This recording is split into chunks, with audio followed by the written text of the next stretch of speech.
Good morning, all of you. This is Veenu, and today we will continue the topic neurobiological basis of memory. We have started neurobiological basis of long-term memory, and we will continue that.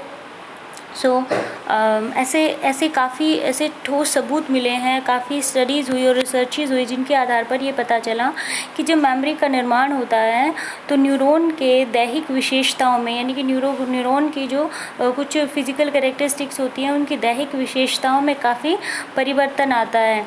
उसको कहा गया cholinergic hypothesis. It means जब हम कुछ learn करते हैं, जब हम कुछ सीखते हैं, जब हमारी मेमोरी का निर्माण होता है तो उस समय पर न्यूरॉन की दैहिक विशेषताओं में परिवर्तन आते हैं।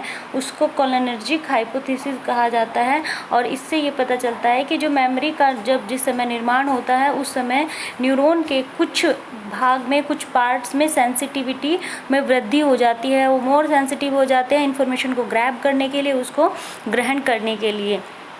उसके बाद हम आगे बात करते हैं कि ये जानने के लिए कि जब हम कुछ चीज़ को मेमोराइज़ करते हैं तब हमारे ब्रेन का उसमें रोल होता है, ब्रेन के किस हिस्से, किस पार्ट का क्या रोल होता है, उनमें क्या चेंजेस आते हैं।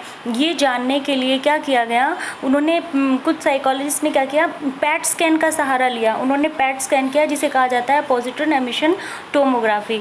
तो इसमें उन्होंने क्या किया कि पैट स्कैन किया जाता है ऐसे कि जब पैट स्कैन हम करते हैं तो व्यक्ति के ब्रेन में एक केमिकल होता है, आई थिंक ग्लूकोज आइसोटोप होता है, तो उसको इंजेक्ट कर दिया जाता है और फिर व्यक्ति को कुछ काम करने के लिए दिया जाता है। तो जब वो कुछ एक्टिविटी करता है तो ब्रेन के जिस हिस्से, जिस पार्ट के द्वारा उस ग्लूकोज का ज़्यादा एब्जॉर्प्शन किया जाता है, तो ये समझा जाता है कि इस पर्टिकुलर काम में ब्रेन का ये पर्टिकुलर हिस्सा जो है वो रोल प्ले करता है, वो भाग लेता है।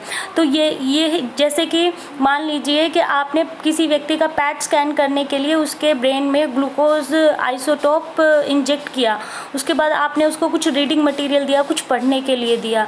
अब वो उसको पढ़ रहा है और फिर उसके बाद उसका एक इमेज, ब्रेन का एक स्कैन करके एक इमेज लिया गया, तो उसमें पाया गया कि ब्रेन के जिस हिस्से में वो ग्लूकोज को एब्जॉर्ब किया था, इट मीन्स कि रीडिंग करते समय ब्रेन का वो हिस्सा एक्टिव था, वो पर्टिकुलर पार्ट्स एक्टिव थे। इट मीन्स कि जब हम कुछ पढ़ते हैं, जब हम रीडिंग करते हैं, जब हम लर्न करते हैं तो ब्रेन के ये पर्टिकुलर पार्ट्स जो होते हैं वो एक्टिव होते हैं, वो काम करते हैं, वो उस चीज़ के लिए रिस्पॉन्सिबल होते हैं, ये पता लगाया गया। तो इसी तरीके से पैट स्कैन के माध्यम से ये जानने की कोशिश की गई कि जो हम कुछ भी मेमोराइज़ करते हैं या लर्न करते हैं तो उसमें ब्रेन के किस हिस्से, किस पार्ट का रोल होता है और उनमें क्या क्या चेंजेस होते हैं।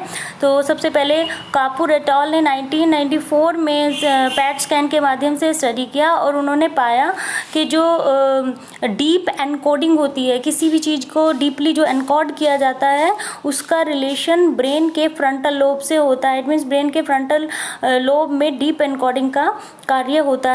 जोला ने 1996 में अपनी स्टडीज़ के अनुसार बताया कि टेम्पोरल लॉब जो होते हैं उसका रिलेशन प्राइमिंग से होता है और जो हिप्पोकैम्पस होता है उसका रिलेशन होता है कि वस्तुओं की जो एपिसोडिक रिकॉग्निशन होती है उससे होता है। नेक्स्ट आया role of parietal lobe.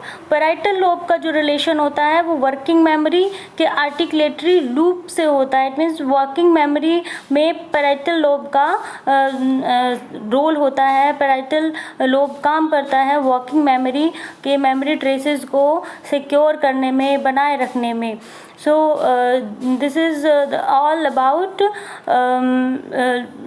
the neurobiological basis of long term memory। हम कल डिस्कस करेंगे the neurobiological basis of short term memory। I hope कि ये neurobiological basis of long term memory आपको क्लियर हो गया होगा। Thank you.